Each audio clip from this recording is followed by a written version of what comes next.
Mi nombre es Sebastián Díaz y les voy a explicar un poquito sobre el circuito que tiene un cargador USB.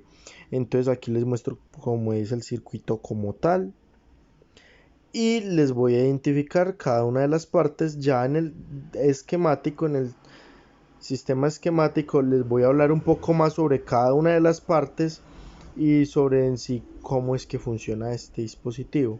Entonces tenemos un diodo rectificador, aquí al lado podemos ver un diodo Zener, también tenemos diversos condensador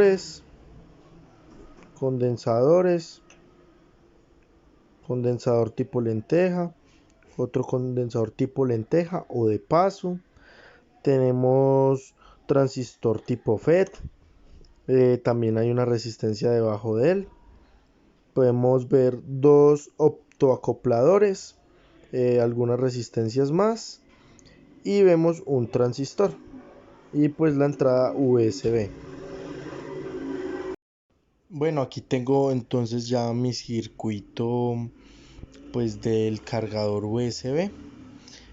Entonces, primero que todo les quiero recordar un poquito sobre el funcionamiento de algunos de los dispositivos que vamos a usar, como lo son las resistencias. Bueno, entonces las resistencias sabemos que su función es oponerse al paso de la corriente eléctrica y esto nos puede ayudar primero para que el circuito no se nos vaya a estropear, no se nos vaya a dañar, y también nos causa efectos como lo son la caída de tensión. Bueno, ahora vamos a hablar del diodo rectificador. Como su nombre nos indica, este se encarga de rectificar. Entonces él lo que hace es que recibe una onda senoidal o de corriente alterna y convierte el pico positivo de esta onda en una onda de corriente continua, en la que simplemente baja su rizado, y ya lo pasa a otro sistema que es el condensador, en el cual sigue su proceso. El condensador como tal tiene la función de almacenar energía y descargarla en el momento que la necesitamos. En el caso de el circuito un cargador, el condensador se encarga de recibir el semiciclo que deja pasar el diodo rectificador y lo convierte ya en una onda de corriente continua. O sea, ese semirrizado que queda de la onda haber pasado por el diodo, ese semirrizado que queda, el condensador lo corrige y pues se lo quita. Bueno, también tenemos un transistor tipo FET, que es el que se encarga eh, en hacer disminuir el voltaje.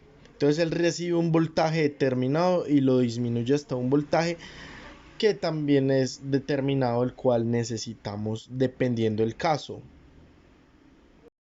Bueno, ahora para empezar a explicar nuestro circuito, primero que todo pues vamos. Acá tendríamos lo que es la corriente como tal, que se recibe 110 o 220 de corriente alterna, dependiendo pues el país.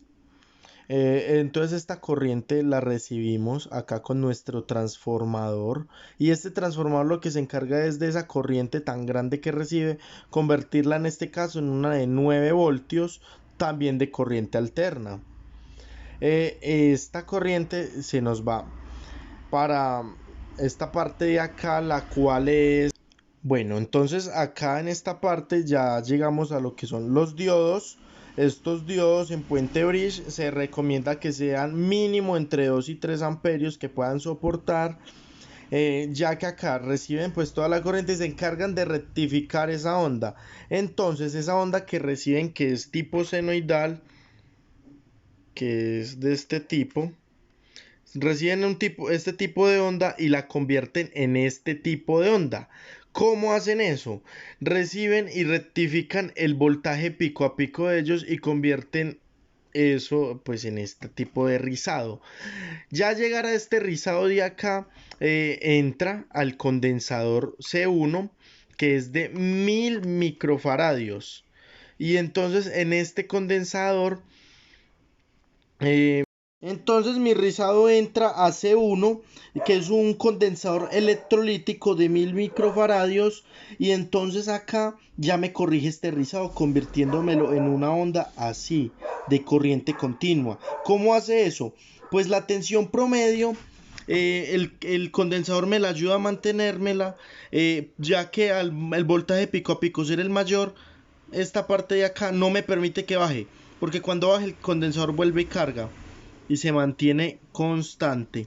Entonces ya es una onda continua, la cual al salir acá ya estamos trabajando con un voltaje de 9 voltios, el cual se multiplica por la constante fasorial, que es 1.4142, y este me daría un voltaje un poquito más a 10 voltios, que sería el voltaje de salida en estas dos terminales de C1. Y está el condensador C2 y C3, los cuales son de 100 nanofaradios y 10 nanofaradios, simplemente para limpiar un poco más la onda y hacerla un poco más pura. Bueno, ya para este punto, entonces tendremos, como lo dijimos, más o menos 10 voltios acá en esta salida. Pasa por dos diodos rectificadores, los cuales me dan más pureza a la onda. Y acá llegamos a un regulador de voltaje. En la mayoría de los casos es un LM7805.